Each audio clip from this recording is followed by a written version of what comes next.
I've also heard some arguments about hard landing, which is unavoidable for China. China's GDP has strong internal flexibility and capacity of resisting those risks. This is the fact.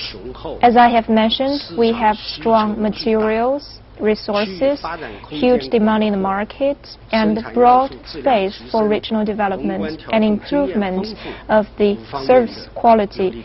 And we also have rich experience of macro control. So we are fully capable of allowing China's economy to grow within a certain range. For the growth prospect, we are fully confident. I can say that China's economy will never have a hard landing. The saying of a hard landing will not be matured. So I want to reassure you